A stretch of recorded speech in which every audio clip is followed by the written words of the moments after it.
بسم الله الرحمن الرحيم. صلى الله على سيدنا محمد وعلى آله وصحابته أجمعين. اللهم لا علم إلا ما علمتنا إنك أنت العليم الحكيم. اللهم علمنا ما ينفعنا وانفعنا بما علمتنا وزدنا علما. اللهم افتح علينا حكمتك وانشر علينا رحمتك يا ذا الجلال والإكرام. وصل اللهم على سيدنا محمد وعلى آله الكرام. ولا حول ولا قوة إلا بالله العلي العظيم. يقول المصنف سيدي أحمد زروق رحمه الله تعالى ونفعنا الله به. الطرف الرابع, the fourth section, في تعريف المجهول من المواقع وما يعرض للمحامد من القواطع, ومداره على ثلاثة أوجه. أولها في معرفة الوجوه المحمودة التي يعرض لها ما يعرض, وذلك في موقف الاستقامة أظهر. الطرف الرابع, the fourth section, is in concerning the definition of those things that occur that are unknown and what happens with praiseworthy qualities from among the impediments on the path. So this section is in defining those areas that tend to be unknown to most people, in things that will affect those people, and those things that will occur as impediments on the path of praiseworthy wayfaring. And the axis around which these revolve is three. The first one, في معرفة الوجوه المحمودة التي يعرض لها ما يعرض. The first is knowledge of the various praiseworthy aspects among those things that these impediments occur. وذلك في موقف الاستقامة أظهر. And when he gets to the section on uprightness, it's going to be clear. So he's letting us know that he's got something coming. Because right now we're in which موقف? اجتناب المحارم. Right? What was the first موقف? تحقيق النية, and then what? رد المظالم, redressing wrongs. Right. So avoiding wrongs. So now he's still talking then, and later when he gets to the section on istiqamah, it's going to be clear. So that's the first. الثاني في كيفية العمل في استخراج المجهولات واستنباطها وهو بالركن الثالث أمس. And also concerning the methodology of deriving those things that are unknown, so how to actually discern the unknowables. And he says, and that in the third rukn is even more tangible or more important. So what were the four arkan? Which qutb are we in? In the mawqif al-awwal, we're in the third, right? We're in the third one, which is ijtinab al-maharim. And it had four arkan, right? Ijtinab al-maharim had four arkan. And which one are we in now? We're in the first one here, which is al-ilm al-ba'ith alayh, right? That's where we're at. So he's saying, concerning the methodology of deriving and discerning these unknowables, it's going to be even more important in the third rukn. We're in the first one, it's the third one, which is tafasir ahwal al-taqwa. So, moving along. الثالث from these is في مقاصد الأمور التي بها يظهر الخلل والكمال, وهو بالموقف الثالث أولى, وسننبه على كل في محله إن شاء الله تعالى. He's saying this is concerning the aims of matters in which both the shortcomings and perfections manifest. وهو بالموقف الثالث أولى, and it's more appropriate to be in the third mawqif, which is related to realization. And he says, and I'm going to call your attention to it when we get there, in its place, insha'Allah ta'ala. So he's letting us know that this is something to recognize about how to discern unknowables, and we'll get there. This stuff is dense, but there's a lot of benefit here. So now the rukn al-thani. So we did the first pillar. Now we're on the second pillar. في وجوه العمل بالتقوى وما يضعف به أصلها وما يقوى. This relates to the different aspects of action in accordance with taqwa, and what weakens it and its foundation, and what strengthens it. ومداره على ثلاثة سوابق. And its axis or pivot is on three, revolves around three that have been previously mentioned. But they return also in the end because there are also consequences. They follow. So he's mentioned these three before. Al-awwalu, the first one is تمكن العلم بفائدة التقوى. It is the fact that knowledge becomes firmly rooted by the benefit of taqwa من النفس, from the nafs, from the self. وذلك بالفكرة في حسنها. And this results from reflection in its beauty, the beauty of taqwa, of doing this, the beautiful results of it, the excellence of it. وقبح الذنوب تفسيرا في الأول وجملة في الثاني. And also in reflecting on the ugliness of wrong actions. One of the ways that the knowledge of the benefit of taqwa gets firmly rooted in the self is by reflecting on its beauty. Just the beauty of being in a state of taqwa with Allah. And also reflecting on the foulness of being in a state of disobedience with Allah. تفصيلا في الأول. Do this in detail in the first one. In other words, when you reflect on the beauty of taqwa, do it in detail. Doing prayer on the time, making the pilgrimage, being in a state of dhikr, recitation of Quran, helping those who need help, charity, all these things. Look at it in detail and look at all the beauties and the benefits that come from that.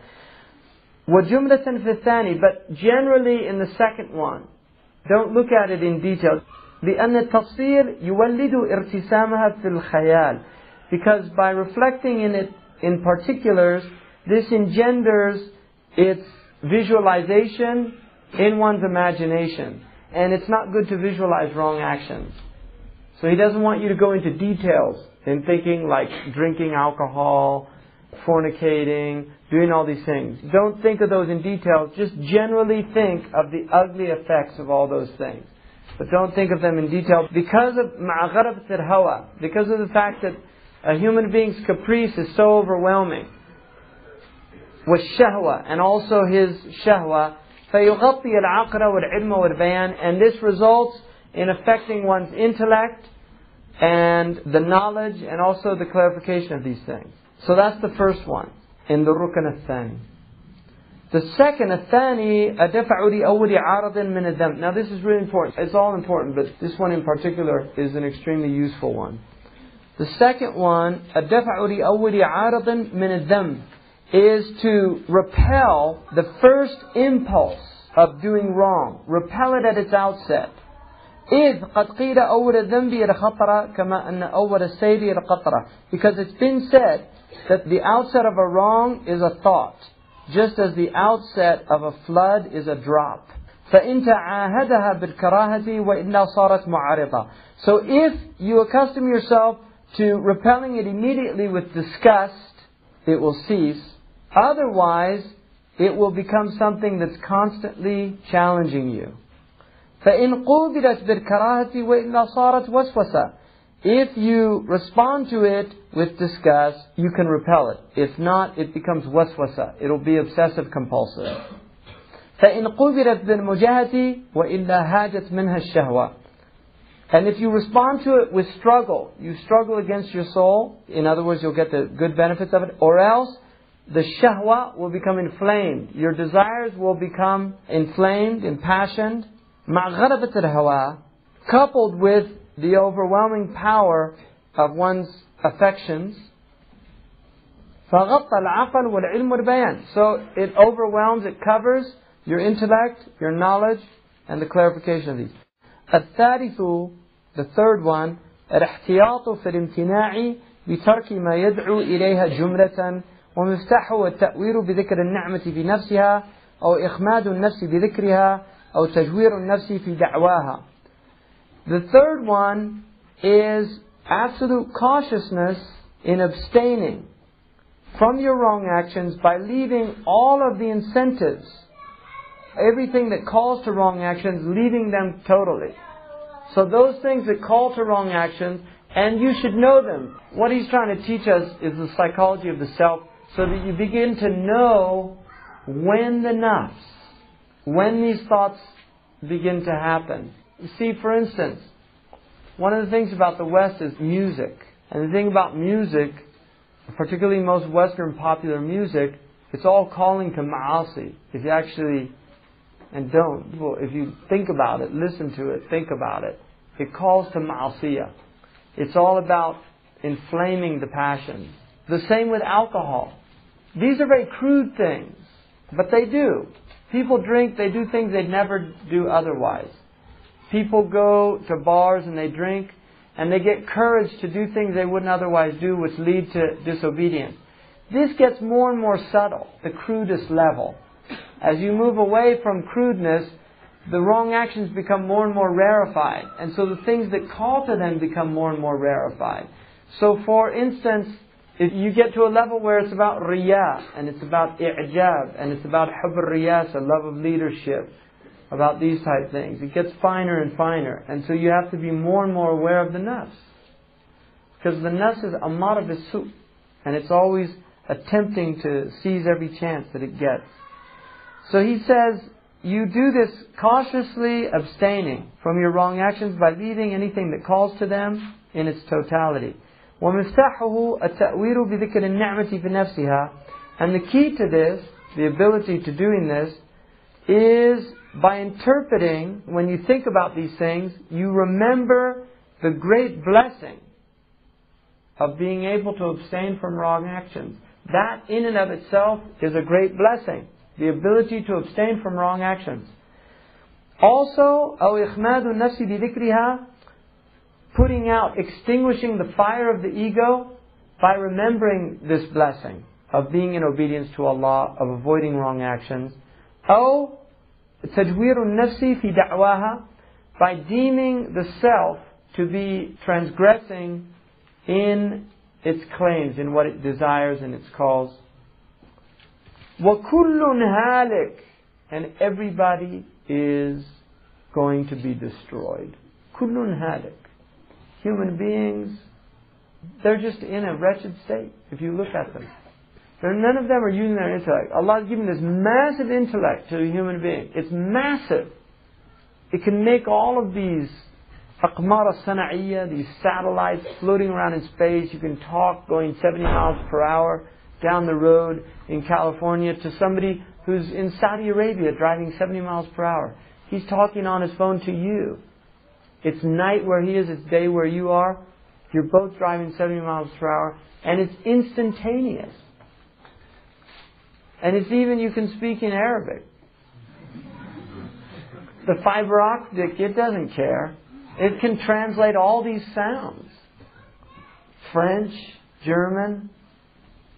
And it goes instantaneously. Assalamu alaikum. Wa alaikum salam.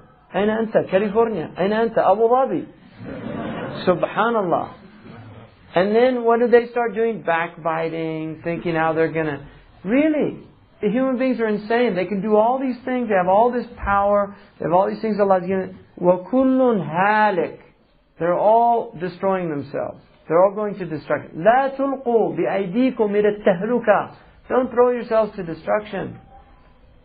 Don't throw yourselves to destruction with the very tools that were created to take you to salvation. You were given these things not to destroy yourself, to save yourselves by Allah. Hands, eyes, ears, tongue, genitals, stomach, all these things that were given to you to save yourself, not to destroy yourself. إِلَّا مَنْ عَصَمَ اللَّهِ, except those who Allah protect. وَقَلِيلٌ مَا هُمْ. How few they are. تنبيه, note of warning. مدار هذا الركن على إثار السلامة في جميع أبوابه. The pivot or the axis of this last pillar that he just mentioned is in preferring safety in all of its sections. ومفتاح هذا, the key to this, التشوف, is desiring to be safe, but لإثار الغنيمة عليها, because one will prefer ghanima, some benefit, over this. لأن ذلك داعية العمل فيها مع إمكان وجود العطب بوجه يستخف به. Things that call to action by their nature often can be risky things, because there's some benefit, there's some ghanima, there's something to be gained. So you have to be very careful with taqwa. You don't want to risk your deen Dunya is another matter. People risk their dunya all the time. It's perfectly good. It's a good thing to risk your dunya. And that's what tijara is. Commerce is risking your dunya. It's a good thing. But akhirah, you don't risk your akhirah. Especially when there's the ability to destroy yourself by something that is deemed to be light. وَلَا خَفِيفَ فِي الذُّنُوبِ. There's no light thing in wrong actions. وَإِنْ اخْتُلِفَ فِيهَا. Because you can say, khafif, this is a little thing, it's no big deal. There's no little thing in wrong actions. وَإِنْ اخْتُلِفَ فِيهَا. Even if there's difference of opinion and you're aware of that, he's saying you've taken the path of taqwa, so don't belittle these wrongs. That's just a warning. الركن الثالث, the third rukn, is في تفاصيل أحوال التقوى وما يتجدد فيها. And he had mentioned earlier in the second one of the fourth section is the methodology of determining and deriving the unknowables. And in the third section is going to be even more important. The third section is في تفاصيل أحوال التقوى, in the particularizations of the states of taqwa, the details of the conditions of taqwa. وَمَا يَتَجَدَّدُ فِيهَا. What he's saying here is that we're looking at the ahwal al-taqwa and what is constantly reoccurring from those states. Those things that are really important to constantly be reassessing. مِنْهَا وَمَا يَقْوَى. And also those aspects that are strong. وَمَرْجِعُ ذَلِكَ لِإِعْمَالِ الْجَوَارِحِ. The frame of reference where you return to is those things that are activating your limbs. وَمَا يَعْرُضُ مِنَ الْمَرْجُوحِ وَالرَّاجِحِ. And those things that occur from things that you should be leaving and things that you should be taking. So look at which aspect is overwhelming you. Not in good, it's actually the opposite. Look at which aspect overwhelms you. And then make your concern with that one, and don't concern yourself with the other ones at this point. حتى إذا فرغت من ذلك الأهم ولم تنتقل عن الذي قبله. So once you've finished with that thing that was the most important, and you haven't moved on to the thing that was less than it, but أمر الأعم, فجعلك الهم به متعلقا مقدم. Your concern with that should always be override your concern with the lesser things. And in that, there are three things in particular that are overwhelming for everybody that you should be concerned with. Alright, so does everybody understand that? So, أولها إرسال اللسان في الغيبة والهذيان مما لا يعني ولا يغني. The first is letting loose the tongue in backbiting and excessive speech in matters that don't concern you and are of no benefit. So, he's putting that right at the top. Because this is the big one, people. If you can get this one, you don't have a whole lot to worry about in your life. The second, الثاني, عدم التوقف في التناول أخذا وتركا وحبا وبغضا ومدحا وذما إلى غير ذلك. The second is never ceasing to partake, to take in both commission, omission, things that you love, things that you hate, praise and blame. Always wanting to be praised, always wanting to blame. إلى غير ذلك. So, الثالث تعلق القلب بالخلائق والغفلة عن التعلق بالخالق. The third is the heart being attached to created things and mindless about its attachment to the creator of things. So this is غفلة, heedlessness, mindlessness. ولكل هذه موارد جمة نذكر منها العامة المهمة. Each of these have abundant places of origin, and we will mention from among them the general ones that are most important. فأصل الأول الموافقة وطلب الأخبار. This is so amazing. I mean, he's really giving us something great here. The foundation of the first one, which is what? The tongue, ghiba and hadayan. The root, the ideology, the origin of backbiting and excessive speech is al-muwafaqa wa talab al-akhbar, is conformity and asking for news. How's so-and-so? Oh, you know what he did? This is how it opens. That opens the door. And muwafaqa, conformity with people. Somebody starts backbiting. Yeah, I know what you mean. Muwafaqa, it's conformity. This is a human being. It's all happening all over the place. They get into these situations. Yeah, I know, I told him too. This guy never listens. Instead of saying, wait a second. I mean, I had an idea of getting badges. So you wear a badge that says, ask me how you can help me get to paradise. Right? So right when you first meet the person, he's going to look at that and say, how can I do that? That we don't backbite during this entire exchange. So right off the bat, you set the rules. And then after that, once it starts, no, remember you said you were going to help me. Oh. And then you end up helping that person as well. Have a nice day.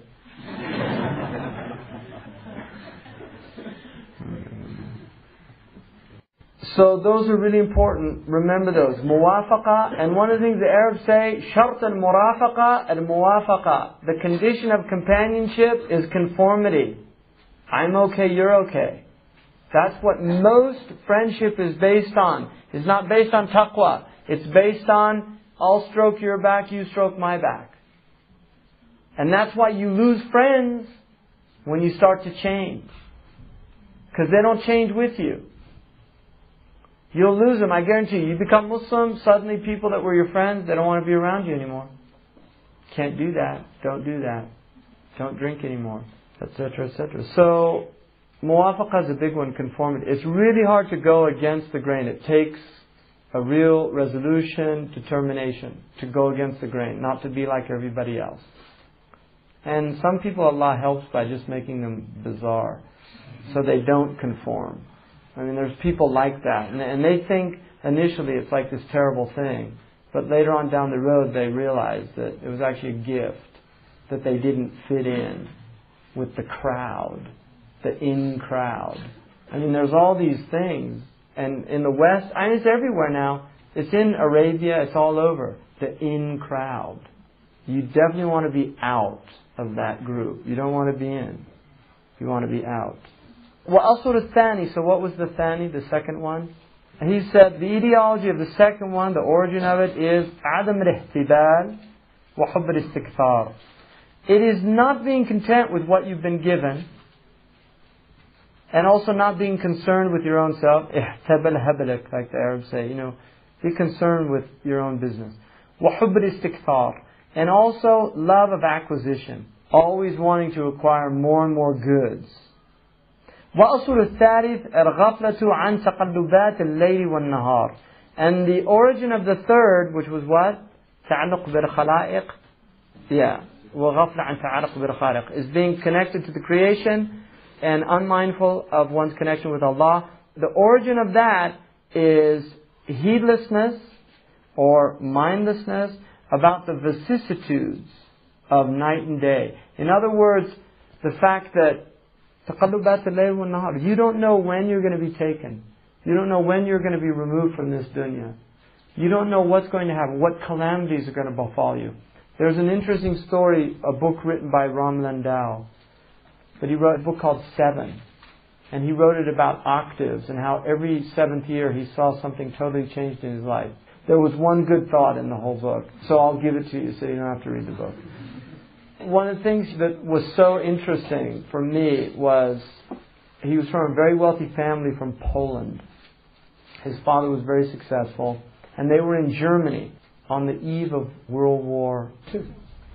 He was young. He was like 12 years old.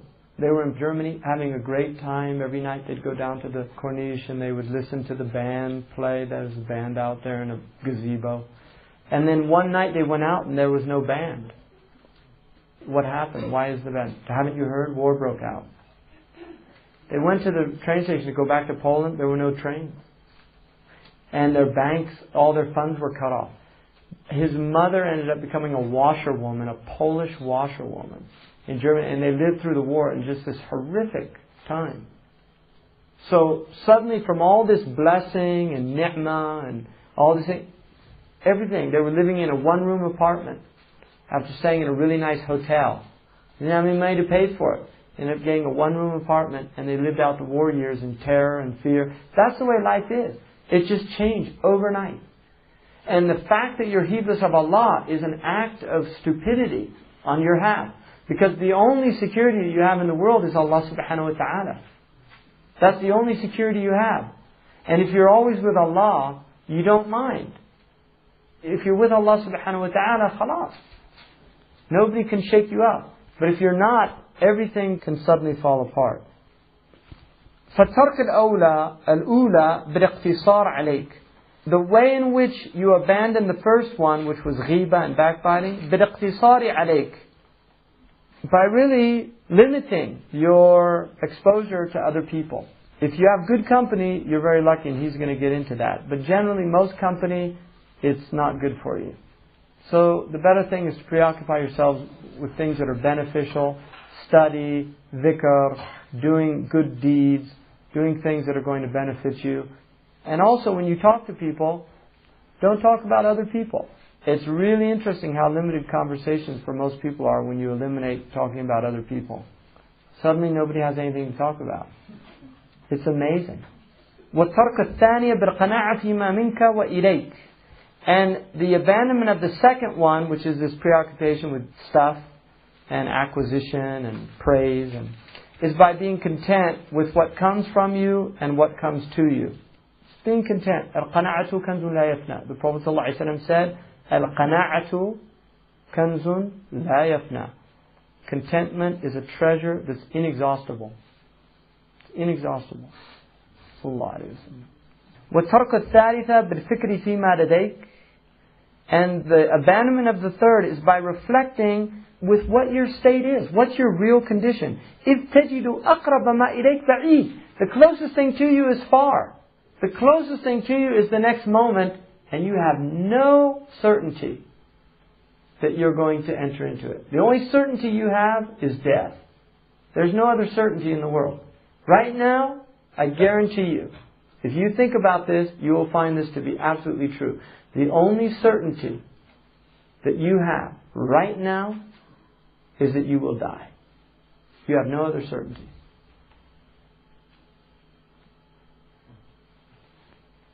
We don't know if we're going to get through tonight. We don't know if we'll get through this dars. Somebody could drop dead. There could be an earthquake. The whole thing, la qadar Allah, fall on us. That's it. It's over. Pompeii. They were all having a good time. Pompeii was where the elite of Rome used to go, and it was like a seaside resort for the Romans. And one day, Mount Vesuvius, it erupted, and suddenly they're all buried. You can find them. You can go there and see them. They're just trapped. The ash came so quick. There's women holding their babies. There's faces grimacing. There's people exactly the way they were. That was the only certainty they had, and they were heedless about it. Everybody's thinking what I'm going to do, and when I finish university, I'm going to, and then after that, I'll probably work maybe for about 5 or 6 years for a law firm, and then I want to branch off on my own, and then after that, and then what, and then what, and then what, and then I die. End of the story. So even if you extrapolate out as far as you go, it's still death. That's the one certain. So that's what he's telling us. Reflect on that. What's near to you is still far. وَأَعْظَمْ مَا فِي وُجُودِكَ غَيْرَ مُفِيدٍ. The greatest thing that you have in your existence is of no benefit to you. In reality, if you reflect on it. It's of no benefit to you. وبانقطاع هذه الثلاثة تسمو الهمم وتكمل النعم. And by cutting off these three things, this is why this book is so valuable. By severing these three things, the spiritual aspirations rise and the blessings are completed. وبالأولى تحصل سلامة الصدر وحسن الظن بالمسلمين. In leaving the first one, what is achieved is a sound heart and a good opinion of Muslims. When you stop backbiting and speaking ill of people, you will get a sound heart. And what is that? قلب سليم. يوم لا ينفع مال ولا بنون إلا من أتى الله بقلب سليم. إلا من أتى الله بقلب سليم. That's what you want يوم القيامة. he's saying this is how it's going to be achieved. وَحُسَنَ الظَّنِّ بِالْمُسْلِمِينَ, and a good opinion of the Muslims. وَبِالثَّانِيَةِ يَتَحَقَّقُ الْوَرَعُ وَيَتَنَوَّرَ الْقَلْبِ. With the second one, you will achieve scrupulousness. Stop desiring what other people have, and Allah will love you. Stop desiring what they have. They'll love you, Allah will love you. If you leave the dunya, abandon it, don't be concerned with it. What comes to you, alhamdulillah. What passes you, alhamdulillah. I mean, that's even the Stoics said that. This is aql. You don't need revelation to realize that. This is aql can understand that. That's why they say, a'qalun nas fi dunya zuhad. The most intelligent people in this world are the people that do without the world, that give it up, that abandon it. They don't want it anymore. What's in it? It's empty. وَيَتَنَوَّرَ الْقَلْبِ, and the heart becomes illuminated. وَبِالثَّالِثَةِ يَنْتَفِي عَنْكَ أَلَمَ الْمُوَاجَهَةِ وَالْمُقَابَلَةِ لِلْخَلَائِقِ رِضًا بِحُكْمِ رَبِّ الْعَالَمِينَ. And with the third one, the pain and suffering of having to interact with other people is finally extinguished. Just give up. Why do you empower people so much? Why do we do that? Why do we let them get to us? Why do we do that? People fume. Let it go. Just to give you an example of this. I was at an airport. This very rude person was very cruel to this ticket lady because he had a problem. He had a problem. It wasn't her problem. But it was in that she's her job. And she started fuming, and she was getting more and more anxious, and this and that. And he finally left, and she was in a total state. He literally had her in a complete state. And I was the next person in line. So, I looked at this poor lady, and I said, you know what?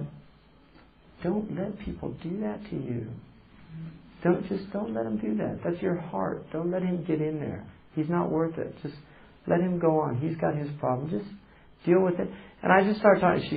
She just started telling me all her stress. I mean, she was having a hard time. And I just said, just let it go. Just let it go. Too blessed to be stressed. Right? Abrak an yaqlaq. It works in Arabic too. She came later on down the thing to the airplane. She said, I just want to thank you so much. Because, she just started relaxing, and this is what people forget. They really do. And when you have Allah subhanahu wa ta'ala, you've always got that. You can recenter. They don't have that. La ilaha illallah. La ma'bud illallah. It's all a test. This is a test. This is only a test. Had this been a real emergency, it's just a test. The worst thing you can do is get stressed out in a test. Every test taker who's good at taking tests knows that. It's true. The worst thing you can do. You go blank. Your mind goes blank. You can't relax. You just have to relax. How do you relax? By knowing your subject. The reason people are stressed out is because they crammed the night before. Know your subject. And what you have to do is know life. Know the subject of life. It's not that complicated. There's some basic rules that you need to learn and practice them. And it works. And that's what he's telling us. That's all he's telling us. So all that pain of other people goes away. رِضًا بِحُكْمِ رَبِّ الْعَالَمِينَ. Because now you're content with the decree of the Lord of the world, with His judgment. You're not interested now anymore with, I don't really care what that person thinks. I can't care. فَرَزَقَنَا اللَّهُ ذَلِكَ بِمَنِّهِ وَكَرَمِهِ. May Allah provide us with that. And it doesn't mean that you don't care about other people, things like that. Alright? What it means is your heart's no longer attached to it to the point where it's going to be painful. It doesn't mean the awliya are the most helpful of people. They help other people. That's what they do. But they do it with a type of detachment that enables them to do. And that's why it's so extraordinary to see people who could take all these people just coming constantly with all their problems. And he was just that vortex that could just, he was capable of doing it all. And he was concerned, and he did listen, and it was all real, and it was genuine. But he's with Allah. That's where the heart's focused. Ar-Rukn al-Rabi', the fourth Rukn, pillar. في مداخل العلل وما يتعرف به مجهولات الزلل فأما مداخل العلل فثلاثة. How these faults, the inroads of these faults, how they get in, and then how the hidden faults of the self or the slips of the self are known. As for the inroads of these faults or blemishes, there are three. أولها غلبة الشهوة ولا وجه لدفعها إلا بالمجاهدة. The first is the overpowering of one's concupiscent appetite, the shahwa of one. It overpowers you. It comes on, you do something, and then you regret it later. When it comes, it just takes you with it. It's like a tidal wave that comes and it just takes your rationality with you. At the crudest level, it's people that are the people of addictions. People that drink, use drugs. That's a very crude level. It gets higher and higher, more rarefied, but it's something extraordinary. The only way to do that is through struggling with the self. Mujahada. والفرار من محلها جملة وتفصيلا, and fleeing from the places where they occur. Generally and in particular, you have to flee from the places. So if you know that there are certain places where certain things happen, for instance, every time you go to the cafeteria, if you're at the university, you end up talking about other people. It happens every time. You sit down, even if you want to eat alone, somebody sees you, they come, they sit down with you, and suddenly you're talking about other people. Start avoiding that place. Bag your lunch, whatever. Do what you have to do in order to get out of that situation. The second, الثاني غلبة الهوى ولا دافع له إلا بالعمل بالاحتياط وسد باب التأويل. The second is the overpowering of one's idiosyncrasies. The hawa, the affections of the self, the caprice of the self, the idiosyncrasies of the self, and nothing can repel that except by acting with cautiousness and by closing the door of interpretation, of justification, of rationalization. الثالث استيلاء الغفلة ومقابلتها بالتشمير والتفطن لمواقع الأحوال ولا سبيل إلى ذلك إلا بمعادة نفسك والبحث عن مكان عيوبها التفصيلية من حيث العلم أولا ثم من حيث الوضع آخرا. The third is the appropriation of unmindfulness, استيلاء الغفلة, the overpowering of unmindfulness. You become unmindful of Allah subhanahu wa ta'ala, heedless. ومقابلتها, one's response to this is بالتشمير. Tashmir in Arabic, يشمر, roll up your sleeves, get to work. Mujahada, struggling. وتفطن لمواقع الأحوال, and mindfully awakening to the range of one's states. We're often not aware of what's going on. Literally getting into a state of mindfulness. This is something that's in our tradition, but this is really the focus of Buddhist tradition, is mindfulness, becoming mindfully aware. If you look at the Sunnah, we have this. And the Westerners, they're very interested in this. We have it in our tradition. The Prophet ﷺ was mindful in his state. When he went into the masjid, he went with his right foot first. When he came out, his left foot first. He had a dua. When he got up in the morning, he had a dua. When he put on his pants, he put on his sirwal sitting down with the right leg first and then the left leg. He put on his robe. The way he tied his turban was specifically from the right to the left, like this, takwir. When he ate with his right hand. He used 3 fingers. He ate what was close to him. He began Bismillah. When he left his house, Bismillah, tawakkaltu ala Allah. When he got on his riding beast, Alhamdulillah alladhi sakhara lana hadha wa ma kunna lahu muqrinin wa inna ila rabbina lamunqalibun. When he saw the new moon, Allahumma ahilla alayna bil amni wal iman wal salamati wal islam. He was being mindful of something. The Prophet ﷺ was in an absolute state of wakefulness. Fatana is one of the necessities, the wajibat of the Prophet. He'll get to that. And it has the idea of sagaciousness, but the fatan is also somebody who's really in a wakeful state. He's somebody aware, he's present. His intellect is fully active. وَلَا سَبِيلَ لَكَ إِلَى ذَلِكَ. And there's no way to that except by opposing the self and ardently examining the areas of its faults, both general and specific. من حيث العلم, firstly in regard to knowledge, and finally in regard to its situation or its customs or state. فأما العلم, as for knowledge, فقد ذكر منه المحاسبي والغزالي والسلمي في كتبهم جملة. The scholars such as al-Muhasibi, Imam al-Ghazali, Imam Abd al-Rahman al-Sulami, they have mentioned them in their books, generally. وأحسن ما في ذلك ما للمحاسبي والسلمي فعليك به. And the best that was mentioned about this knowledge of these states is coming to know the self, is in what Imam al-Muhasibi wrote and al-Sulami, and also Imam al-Ghazali is extraordinary. So, مستعين بالله في الجلب والدفع لا بنفسك. And also, you are seeking help from Allah in this. Don't depend on yourself. If you depend on yourself, you've already lost before you've begun.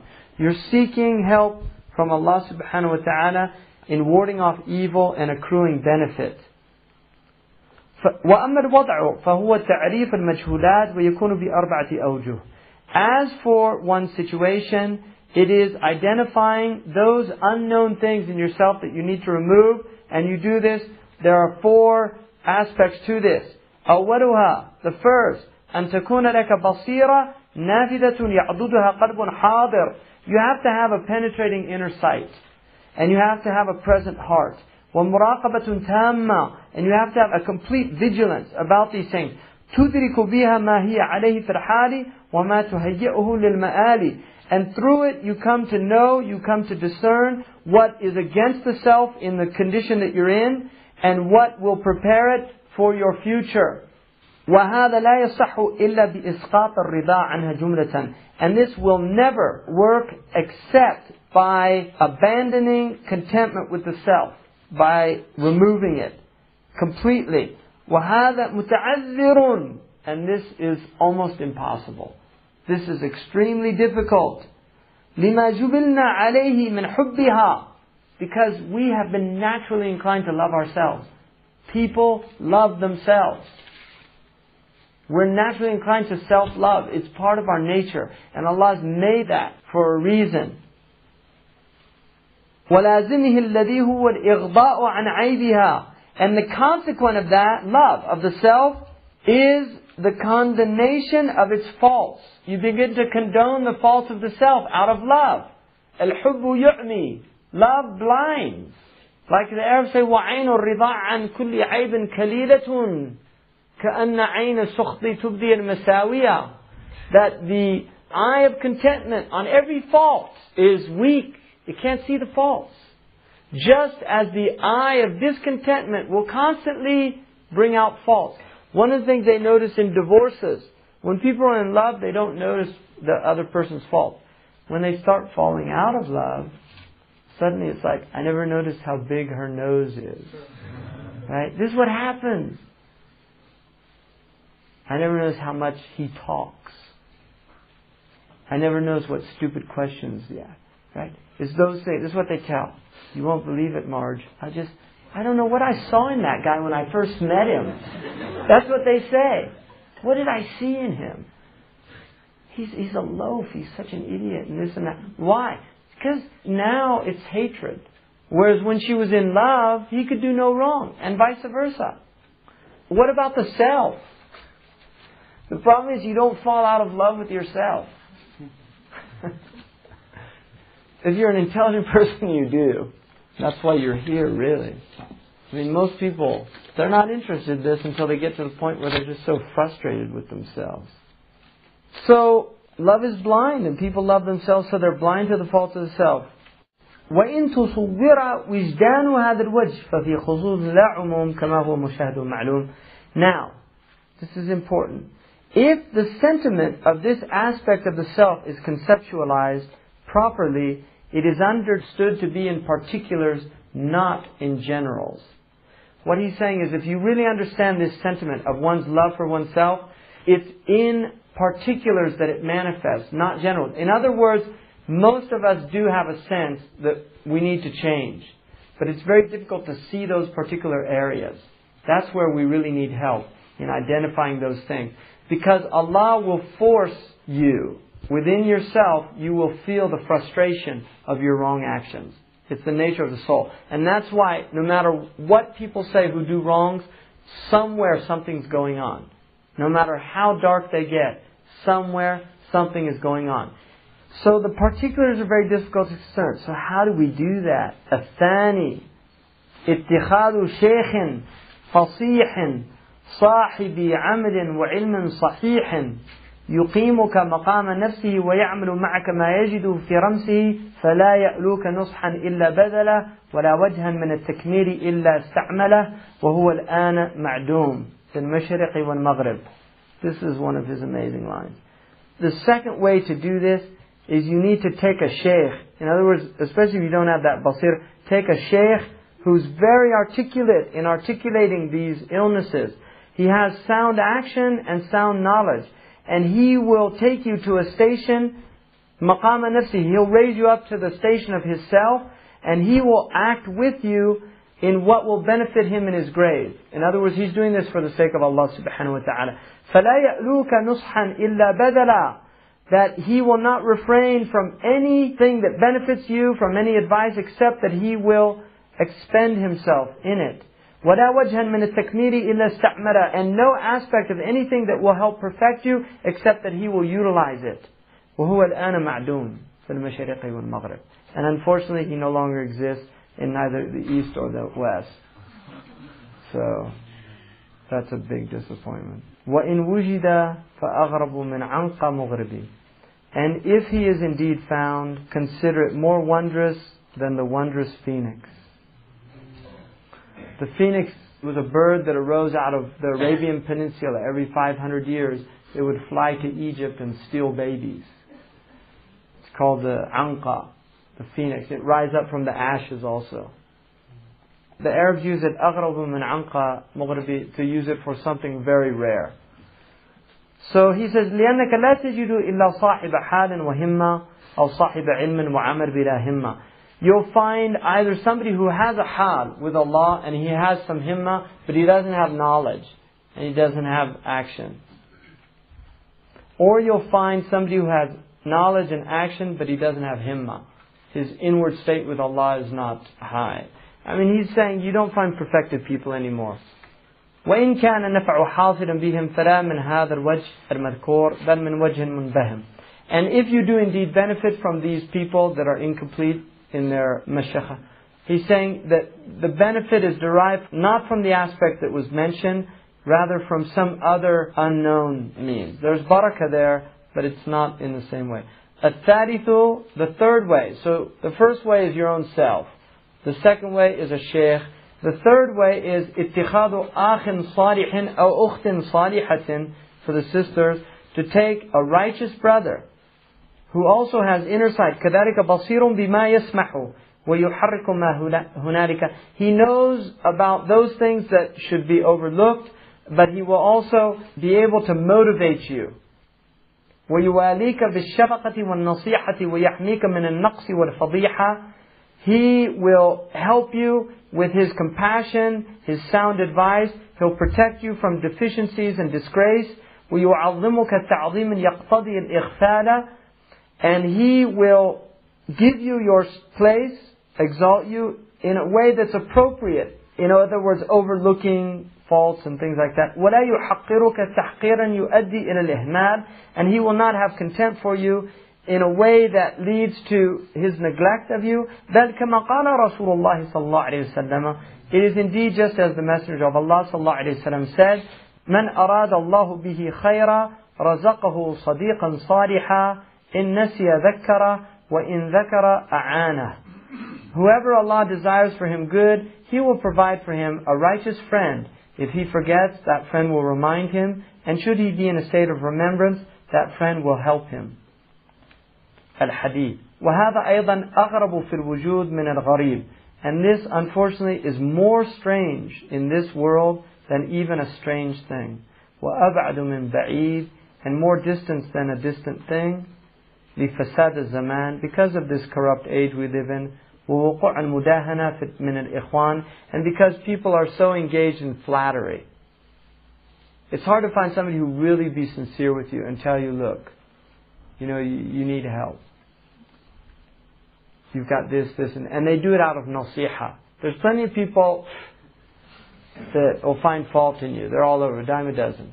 But people that really actually do it out of care and concern and love for you, they're very rare. And if they do it, you shouldn't get upset.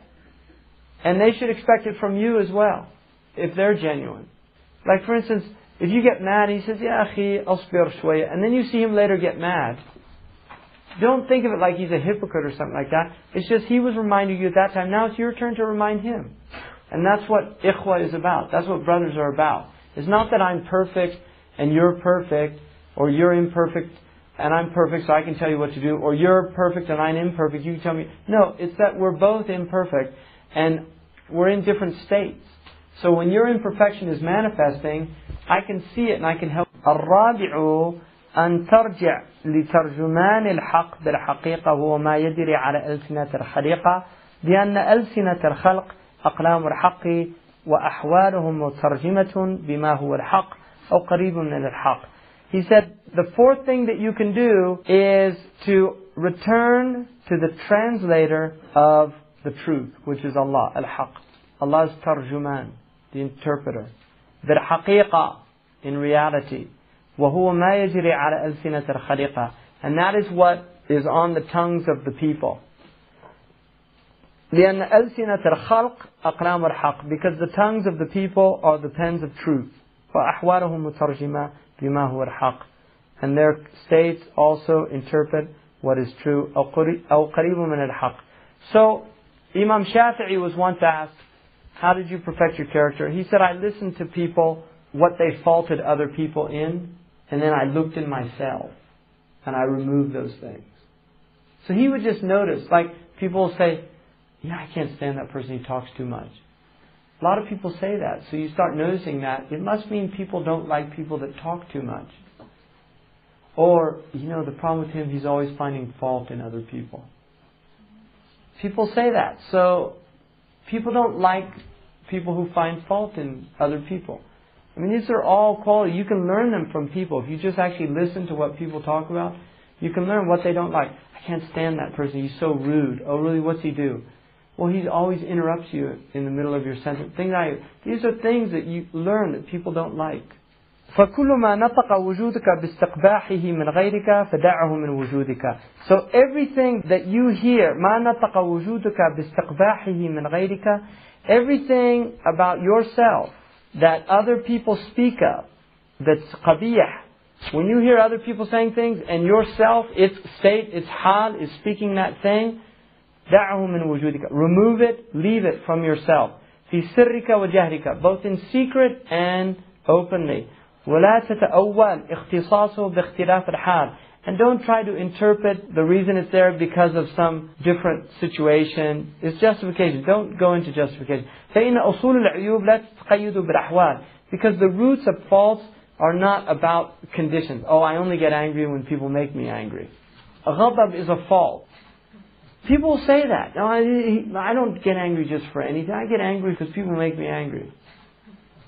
So don't justify those type things. وَوَجْهُ الْكَمَالِ فِي تَرْكِ النَّقْصِ فِي كُلِّ حَالٍ.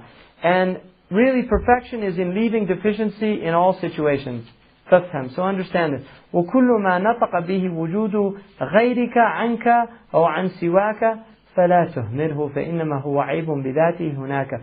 And everything that you hear being articulated in other people in their states, either about you or about other than you, don't neglect it. Because it's a fault by itself. So when you see it in other people and you recognize it, don't neglect it. See it for what it is. That is a fault. And then look to yourself. Do I have that? Before you fault the person. I mean, this is also in the Christian. They have that thing. Before you take the sliver out of your brother's eye, take the 2x4 out of your own eye. I mean, which is a plank. Clear up your own faults before you start worrying about other people's faults. And then he says, فَلَا تُغَارِقِ الْوُجُودِ فيما بعضه فيك موجود. Don't start finding fault in existence if those faults are existent in you. واعلم أن سنة الله اقتضت لكل مبتدئ في التوبة بثلاثة تنبهه على ذنوبه وتبصره بعيوبه وتفكره فيما مضى وتمرنه على التسليم للقضاء. And know that the Sunnah of Allah has necessitated that for every beginner in Tawbah, and we're all mubtadi'un in Tawbah, there are 3 things that will constantly remind him about his wrong actions, expose him to his own faults, and cause him to reflect on what has passed, and will give him practice in learning to submit to divine providence, to the decree of Allah. It's a beautiful statement. أولها تسلط الخلق عليه باللوم والتعييب. The first is that the Sunnah of Allah is that He actually will subjugate others to finding fault in you. It's a gift from Allah. That's why you should never get angry. In fact, what you should really do, and this happened to me once. People came, they had a whole list of complaints about me. And I really felt, I said, Alhamdulillah, alladhi satarani. You know, I praise Allah that He really veiled the real stuff. Because I was like, that stuff was like, I was like, you don't know the real lowdown. Don't see that as something negative. See it as a gift from Allah subhanahu wa ta'ala. He will do that. He will make you feel totally alienated from His creation. That's a gift from Him. The response is to turn to Him. That is a gift from Allah. And you feel like you can't turn to anybody, is a gift from Allah. And that's what you have to see it as. The second one, and then he said, لِيَنْقَطَعِ إِلَىٰ رَبِّي لِمَا يُذَكِّرُونَهُ بِهِ مِنْ عَيْبِهِ, because they keep reminding him of his faults. الثاني اشتداد نفسه عليه بالتلون والوسواس والجموح على مر الأوقات والأنفاس ليرجع منها إلى مولاه ويتفطن لمواطن الغلط فيما به يتولاه. The second one is اشتداد نفسه عليه بالتلون والوسواس, is that the nafs becomes so unbearable. It becomes unbearable for you because of all of this trickery and because of all of this waswas, this whispering, والجموح, and because of its recalcitrance, its defiance, in all these different times and in the breaths that you're taking, لِيَرْجَعْ مِنْهَا إِلَى مَوْلَاهُ, in order that you can return, leave it, abandon it. Just recognize, I can't deal with it. You can't. There's a reason. You cannot do it. And don't think you can. Abandon it and go to your Lord.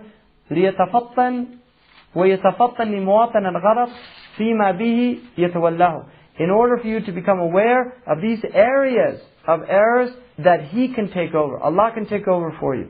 الثالث توجه البلايا والمحن وتخلف العوائد والمؤن.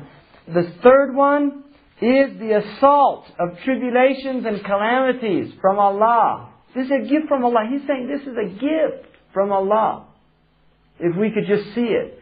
This assault of calamities that comes from Allah, and then the fact that the absence of the advantages and benefits, the provisions that come from Allah to help you, they don't show up. So the tribulations come and you get into this state where it's تخلف العوائد. They've delayed themselves. لأنها مذكرات ومكفرات, because these are reminders in order for you to return to Allah, but they're also things that remove your wrongs. That's why Allah is giving them to you. So it's a gift from Allah subhanahu wa ta'ala. There's a hadith that the son of Adam, if a rank is decreed for him with Allah, and he doesn't achieve it by his own mujahada and efforts, then Allah will help him achieve it through tribulation, loss of wealth, of health, of family. And if he's patient, he achieves the rank. So better we should struggle. But it's coming either way. And that's why the Muslims have more tribulation now than anybody. Look at the Muslim world. They don't understand it. These are mudakkirat wa mukaffirat. Look at your state. Look at our state. Seriously, look at it. It's pathetic. Unbelievable. That we can keep doing what we're doing. It gets worse and worse, and everybody keeps doing what they're doing. Or worse. Why is Allah doing that? جُعِلَتْ عَذَابُ أُمَّتِي جُعِلَ عَذَابُ أُمَّتِي فِي دُنْيَاهَا وَعَافِيَتُهَا كَانَتْ فِي أَوَّلِهَا. The punishment of my ummah is in this world. And its health was in the very first period. That's a lot, isn't it? Alright, well I guess we'll stop here inshallah. The next, I'm almost to there's one more page till we get to what's called the mawqif al-thani. Remember there were 3 mawaqif. So we're almost done with the first mawqif, which is the majority of the book. The second 2 are actually quite short. And then the last section is a khatimah that's extraordinary. It really is amazing. So, alhamdulillah, it looks like we're going to finish the whole book. So جزا الله عنا سيدنا محمد صلى الله عليه وسلم ما هو أهله. جزا الله عنا سيدنا محمد صلى الله عليه وسلم ما هو أهله. جزا الله عنا سيدنا محمد صلى الله عليه وسلم ما هو أهله. سبحان ربك رب العزة عما يصفون والسلام على المرسلين والحمد لله رب العالمين.